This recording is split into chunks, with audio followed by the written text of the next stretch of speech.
Hello, my dear friends, my lovely audiences. Welcome to the East West Show. Jack is my name. East West is the show with G&E TV. For the past 2.5 weeks, ever since Donald Trump, president, signed the endorsement of the Senate bill for immigration reform, the whole country has been kind of like stirred up. People are giving all kinds of comments. Voices are heard from everywhere talking about this quote unquote immigration reform. So to get to the point, we never know what is there in the bucket and what will be there after release of the whole thing. If the Senate bill gets passed, I mean, what will happen? What is the Pandora box is opened? Well, what will come out? We never know. Or it's not a Pandora box. We never know. Okay. Anyway, to get to the answer today, I have my good friend, Chang Byung-Bark, attorney at law, coming here to join me to share her thoughts. Attorney Chang Byung-Bark is a wonderful attorney. She is the vice chair of ABA SIL Immigration and the Naturalization Center Committee, and also she is the past California State Bar International Law Sector Advisor. All right, good. You got, oh yeah, she has more hats than I could read anyway. So welcome to the show. Thank you. Very good. And every time when there is a crying baby, I bring the crying baby to the mother. So in this case, my crying baby is my audiences. They want to know what's going on. So you want to let them know basically what's going on with Donald Trump, please. Well, I mean, I bet a lot of audience know who Donald Trump is and what kind of immigration policy, is thinking about. And I'm not surprised that he will want to slash the number of the green card holders that have in the future years. However, it does shock me that, what they want to do. And I believe that if you still remember, on August the 2nd this year, and so he literally sponsored, he is in favor of the proposed bill. According to the proposal bill, I believe this is a raise. If it's a short name, it's raise, right? Raise, called raise. It's Reforming American Immigration for a Strong Economy, RAISE Act. Right. So, the issue about this proposed bill is that it's too drastic. And in the United States, I've been here long enough to learn that any drastic bill is not likely to be passed. Any? So, very drastic change. Very drastic. Drastic change on immigration reform, either in favor of it or against it, cannot be passed. Cannot be passed. But you know why? Because the president or some Republican Party members might feel very strongly against the abuse of the immigration system. However, if it's too drastic, if it affects too many families, and it cannot be passed because you have Republican Party members, you have Democratic Party members, and both party. If they cannot agree with each other, I mean, don't remember there are a significant amount of the, congressmen from the Democratic Party. They're not going to support this bill at all. All right. Now, if you need to get any bill to be passed, you need 2/3 of voting. But they have the Senate majority and the Representative House majority. But what happens if all the Democratic Party member votes no to this? Yeah, but they have a majority. But it doesn't matter. Doesn't matter. But you need to have 2/3 of it? 2/3. Right? You're talking about absolute majority. Or, so, yeah. So does that mean, do you mean this calls for absolute majority or simple majority? Now, let's say if you have the single majority, right? You're saying that both these... both houses, they are in control of the majority. Right. So even they're in control, and don't forget about this fact. Not all the Republican Party members are that drastic. All right. Okay. There's sort of kind of extreme Republican members, and they have mild and sort of kind of, in between the approach between the Democratic Party and the Republican Party. So I just don't think it's going to be passed. In other words, the chances of not passing relies upon the fact that the Republican Party themselves, they will not unite as one. Am I right? Yeah. Okay, very good. So to understand it will never pass is one thing. But the other thing is that the issue has stirred up quite a bit of confusion. Right? What has it stirred up so far, please? Well, in other words, what's the content inside? Well, in short, it cut the green card by half. Cut the green card holders by half. I mean, short about that. Cut green card holders by half, in the future. No. Oh, no. Let me clarify. Okay. Is it going to cut green card holders by half, or is it going to cut green card applicant by half? Cut the green card applicants by half. In other words, whoever has green card right now will not be affected. Will not be affected. Right. All right. I thought they were overturning to go back to check into the files to cut them by half. No, they cannot. By law, they cannot. No. I see. And they can only be more strict on the green card approval so that they will cut about half of the applicants. Right. Am I right? Right. Oh, I see. And then you're talking about how many green card applications on an annual basis in the United States? If I recall correctly, it should be around 100,000 a year. On the record that I found out with my homework was about 140,000. 140? It was. I thought it was about anywhere. That's a rough number. Yeah. Rough number, right? Yeah. Rough number. So, in other words, only half of that number could be approved, and the other half can never be approved. That doesn't mean that they will approve or not approve. They will cut some category out. Let's say, right now, we allow the brothers and sisters to petition for their brother and sister in China. Brother and sisters in China, okay. Right, but then if the proposed bill is passed, and this category will be wiped out. You can no longer. You even cannot apply for it. You can no longer apply for your own brothers and sisters. Right. I mean, if the bill passed. The sibling category is totally cut out because they don't want to have it's like they want to cut the immigration chain. That means if you have families, some of the family are big, I used to have a Mexican family, have 9 or 10, 11 kids. Okay. All right. Okay. So one brother's here, set foot here, and then 15 or 20 years later, all these 10 brothers come here.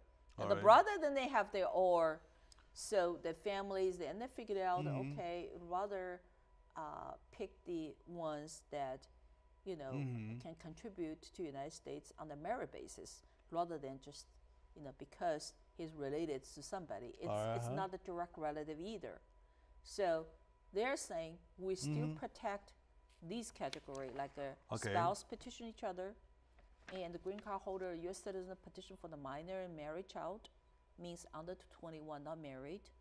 And because this is family, you cannot split the family. Other than that, it's an extended family, because why do I need to protect the extended family?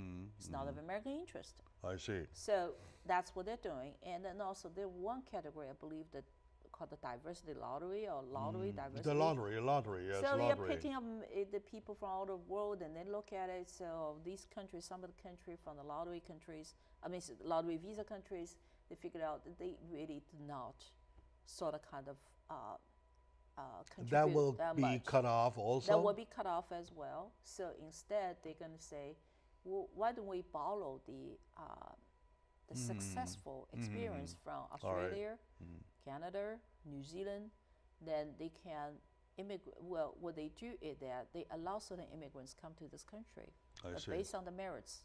They look at your age, look at a contribution to investment, look at your language level, education level, your specialty, and so on and so forth.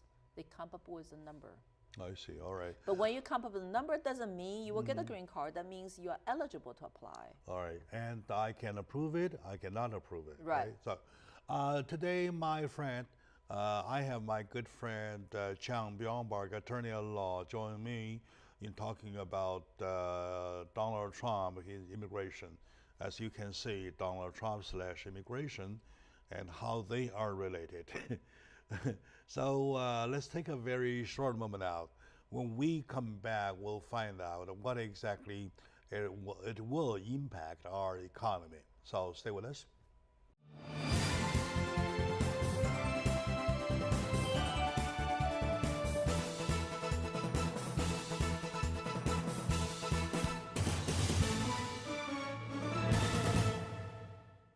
Hello, dear folks, dear audience, welcome back to the show. As a matter of fact, it's a discussion about Donald Trump, our president versus immigration reform.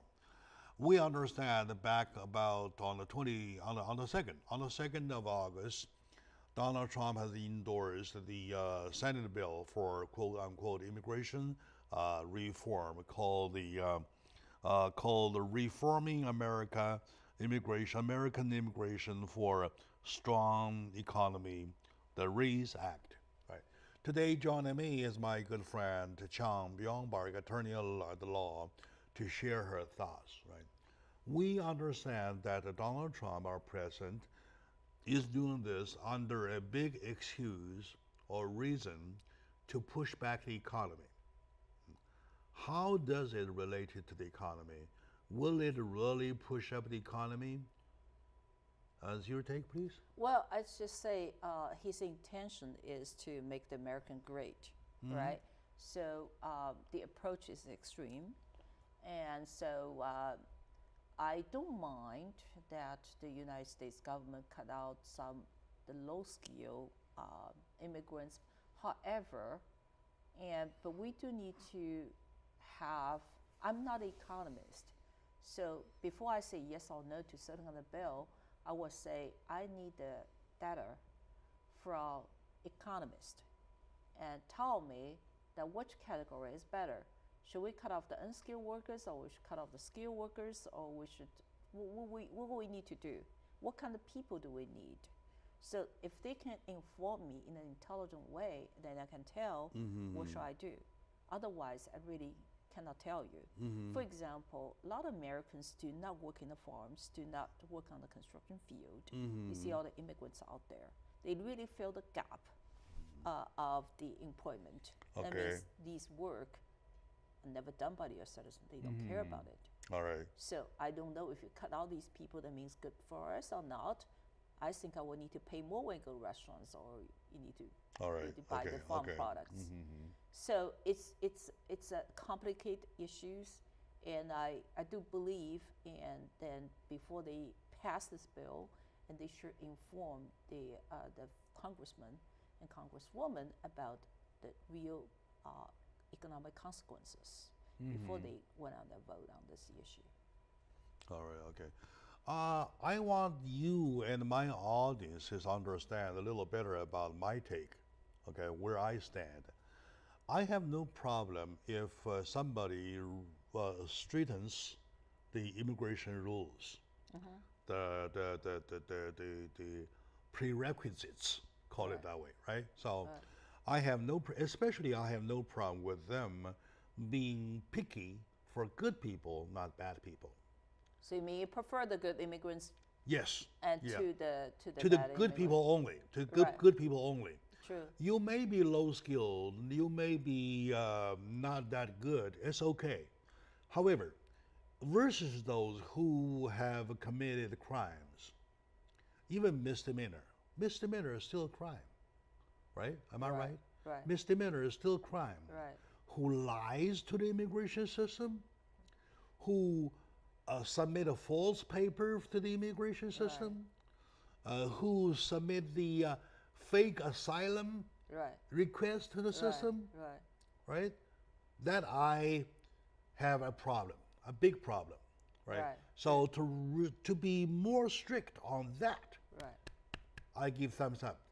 Right, I'm sure I agree with you. So it means that we need to be picky about the what kind of people we need to grant the green card.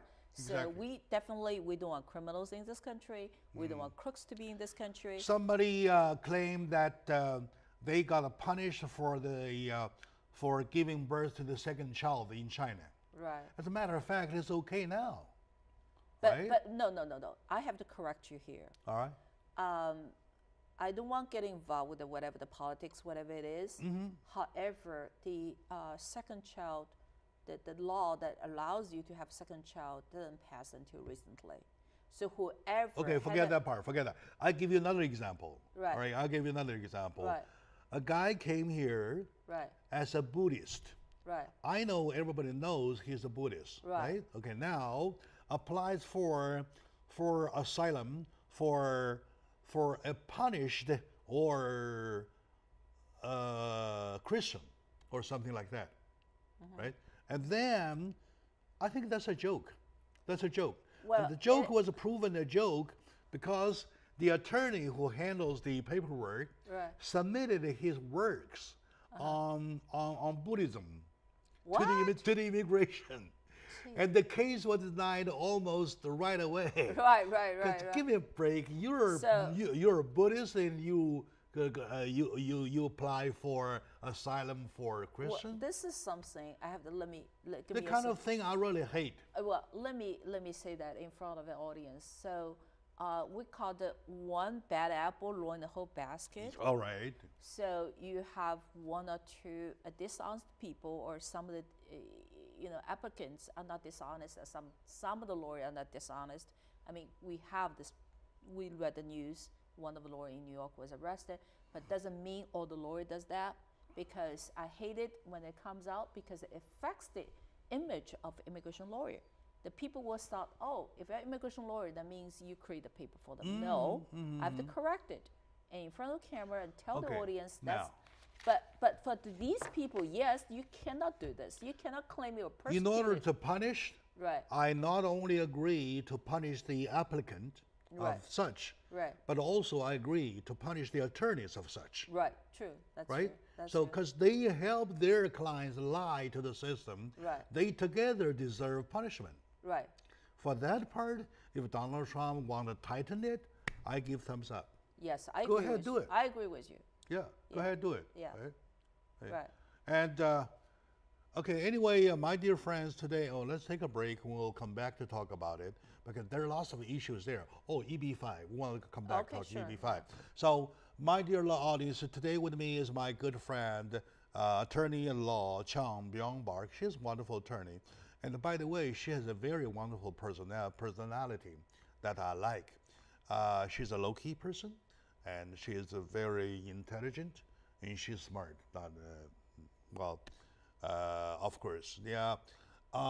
We are sharing her thoughts over the issue of Donald Trump's recent endorsement of the Senate bill, which, according to her, will never pass. However, the stir-up is big, right? It's big. So let's take a short moment now, and when we come back, we'll continue finding which parts are the ones to be tightened, are the areas to be tightened. Please stay with us.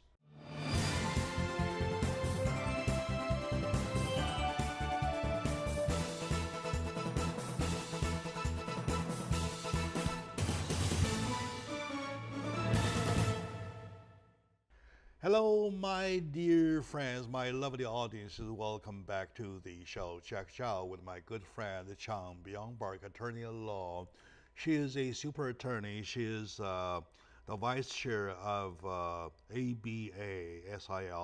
Immigration of Naturalization Committee, and she is also the former California State Bar International Law Section advisor, right? And do immigration involve immigration application or handling? And I believe she has accumulated quite some knowledge enough to educate ourselves where to look, which way to look at this special moment when there's such a confusion stirred up with Donald Trump, his endorsement of the Senate bill. Now, we're talking about the part needs to be straightened, needs to be tightened up, that I agree. Also, that area includes a term on an area called EB5. Right. So how do you know, you're handling EB5 all the time, right?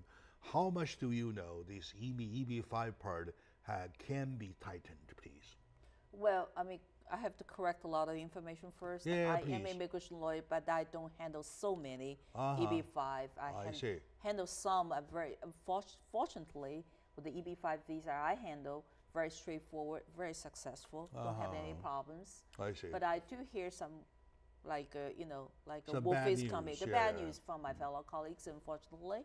So I don't want to give you the name of fellow colleagues, but I respect them. But it's sort of kind of the government really tightened out the EB5.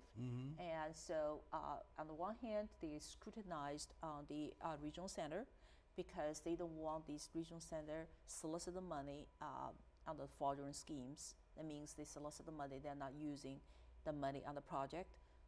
One of very famous one, you remember that the woman, the female lawyer in San Gabriel, she was arrested.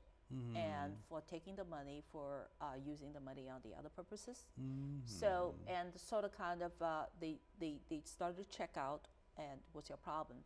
So the agency look into the issue of EB5. Not only comes from USCIS, from the Department of Homeland Security, and also there is another agency gets involved, the SEC. So SEC want to look at it was what kind of security fraud. They want to protect the investors. What is the SEC? SEC, Security and Exchange Committee. Okay. So now they are also looking at another issue. It means some of the individual investors, they're looking at it where the money come from.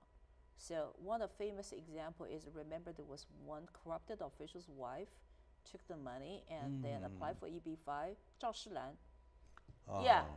So that was Washington State, right? So she was arrested and she was charged, convicted, and her visa was canceled as well. All right. So and now they want to look at it. Let me do a little insertion here.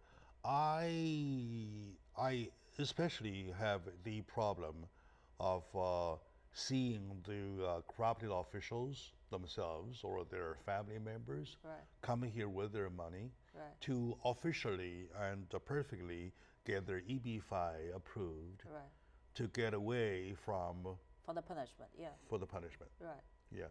In that case, the U.S. is really helping the bad guys. I don't want that to happen again. Yeah, that's disgusting, because they are criminals. Second, they violate the law in China, and so they violate the law of the United States because they have to lie to get the green card, right? They cannot say this is the money I took for the people in China. Who's going to grant a visa for them? All right. So and I'm not sympathetic towards these people, but however, the issue gets stuck with the EB5, and there was another issue about some lawyers get the fee, referral fee, we'll call it. If I were the authority, I would first find out where the money come from. Right, that's what's saying. Right. And the EB5 is very strict in tracing the social fund because they're very careful, and they don't want the money, sort of kind of illegal money come to the United States. And for EB5, they're talking about $500,000, right? Well, so far still is. Yeah, there are two different categories. We'll call the one is regional center, which is usually in the underdeveloped area, and that you can invest $500,000. For the regular project, you still have to invest $1 million. So $500,000, $1 million, and still, I mean, both of them are, we'll call the projects of EB5 projects. However, since you only need $500,000 to get a green card, so rarely have anybody invest in regular $100 million project. But I do have a client who did that, and he was successful. $100 million? No, I'm sorry, $1 million. $1 million. Okay. One is $500,000, and one is $1 million. $500,000. So my client did invest in the $1 million business, and he What kind of business is that? He has a genuine, well, sort of kind of we call the factory or manufacturing business. Or manufacturing you business. do need that. So it's a genuine investment, and then he is interested in making a profit. So we're talking about genuine investment, not the flaky ones. So he got his visa approved, and he was very happy, and got some other regional center applicants. They applied for a visa, they were approved, and finally the 829 was removed. But however, and we would run into the problem, with some of the lawyers run into the problem, they cannot remove the 825 application. I mean, you cannot remove the conditional status in time, because the government keep on asking them to provide the documents to prove they have 10 jobs, but the processing the time is so long that it's so hard for the investor to keep the 10 jobs for 4 years, or 5 years, or 6 years. I mean, yeah, exactly, it's just so hard. Exactly, so finally, these lawyers gave up on these cases.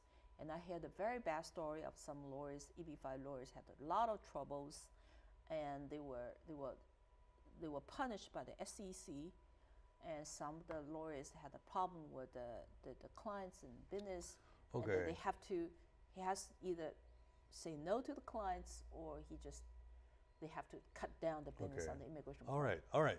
So, my dear audiences, today we're talking about Donald Trump versus immigration. It's all triggered by Donald Trump's endorsement to the Senate House bill of immigration reform called Reforming Immigration, American Immigration for a Stronger Economy.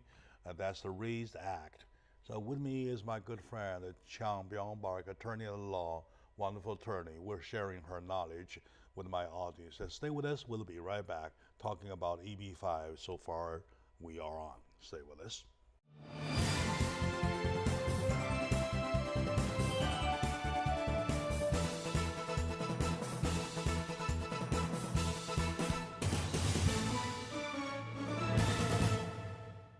Hello, my lovely audiences. Welcome back to the show. Jack Chow is my name. I'm with the G&E TV on the East West Show. Joining me today is my good friend, Chang Byung-Park, attorney at law, and a wonderful attorney, good personality. I know her for many, many, many years. We're sharing her thoughts with you on this immigration issue, all because of Donald Trump, his endorsement of the Senate bill of immigration reform for stronger economy called the RAISE Act, something like that. Should it or should it not pass the Senate House? That's another issue. We're talking about the stir, the confusion that is caused. The confusion tends to be in all areas, one by one we touch. Now we're talking about the 11-something million undocumented who are supposed to be dealt with. Yet, Obama didn't do anything. Donald Trump got away from it. So, what are we going to do? So, with my friend Chang, we were going to get an answer. So, what are we going to do with them? Well, it's a step-by-step process. I believe that they prioritize certain kind of people they have deported first, because they need to, there's a balance about how many people you can deport and versus the money that you can afford, right? So, and whatever they can afford, they try to deport as many people they can. So the bad people, like the criminals, get out, and these people have the final deportation orders, get out. What are they going to do with the good ones, with the good remainders? Well, they try to deport some people at one time, and so you cannot deport all of them, but at least you can deport as much as you can. I have a friend downtown. He's an attorney too. He's handling. He's the attorney for one of the guys who were arrested after he dropped her daughter at school. Right. And they got arrested. Now in the process of deportation. Right. And this attorney friend is representing him because he is a good guy, no record, no bad record, of hardworking and a lovely family. And his wife and the other daughter depend on him and his income. True. If you deport him, you kill the whole family. Right. So that's the arguing point. Right. I'm talking about those good guys who remain here. What are we going to do with them? Well, it's a good question, and it's very hard because the government tried to do something to kind of elevate this situation. At least we have, remember DACA? DACA 我知道 Okay, so DACA is still in effect. I mean, these kids can still have a job, but the DACA was denied, so DACA can never be approved. This kid I was giving you the example of was a DACA kid. Yeah, DACA kid will be allowed to stay in the United States. Still, right now, they are allowed to stay here. The DACA parents. DACA parents, no. I mean, they have the. Yeah, this father. No, DACA. Yeah, we have two. We have DACA and the DAPA. DACA is for the young kids. DACA and DACA. With an R or without R? Okay. DACA is D-A-C-A. D-A-C-A. They're for the young kids. There's no R, right? No. DAPA, D-A-P-A, is different category. Means these people are the illegal immigrants. They have kids in the United States, were born in the United States. For the parents. But the parents are illegal. So we're talking about two different categories. But the DAPA means the parents were illegal. This category never been approved by the government. For the one has been approved by the government is DACA, means DACA.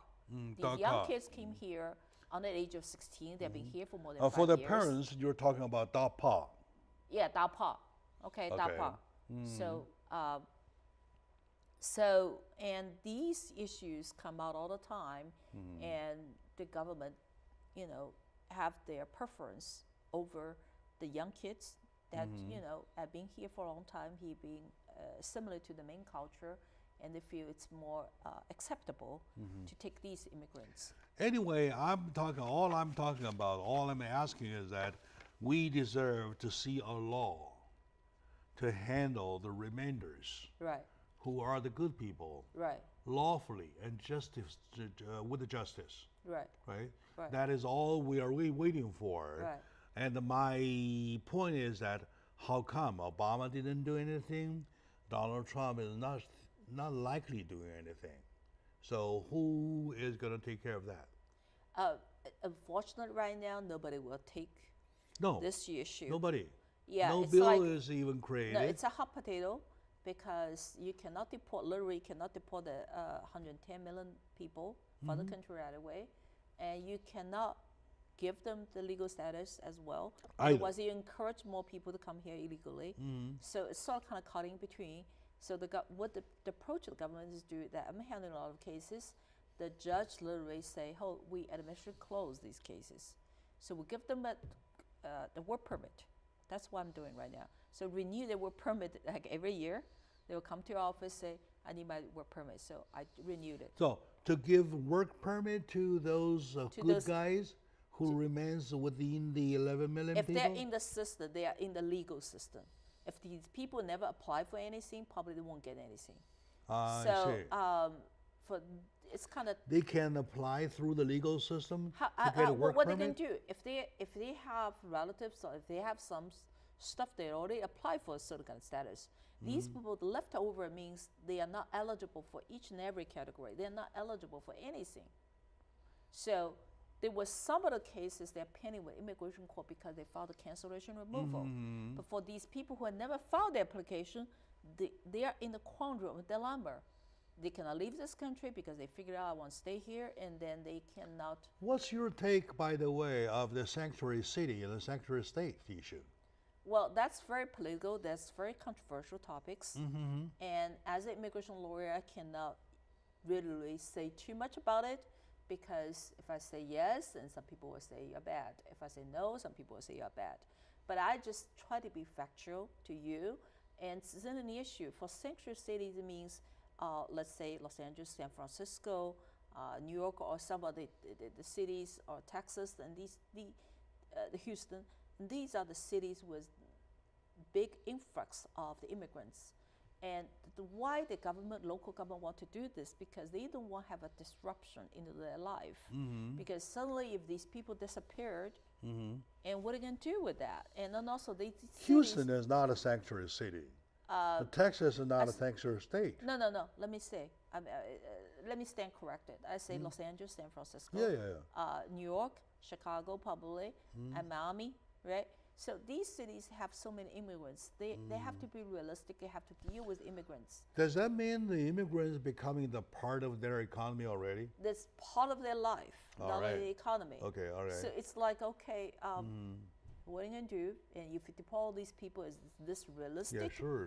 And it puts a lot of pressure on the local, law enforcement, because you only have limited amount of the ICE officials can legally deport them from the federal government, but the feds people doesn't have enough people, then they have to rely on the local police. And so the central city literally saying, okay, we are not providing all the police to help you because that make our city look bad, and we want to be immigrants friendly. We want to be an immigrant friendly city, and so the federal government goes like, Trump goes like, I'm going to cut your federal grants. Yeah. If you comply, we'll give you the money. If not, we're not giving you the money anymore. It was swearingly said again and again and over again that the federal money will be cut off. Right. And it was yesterday I heard from Donald Trump that he will continue doing so. Right. So in spite of that, City of LA, City of San Francisco, State of California still insisted to be the sanctuary city and the sanctuary state. The fact indicates that immigration or whatever, documented or not documented, has become their integrated part of their economy already. Yeah. Right?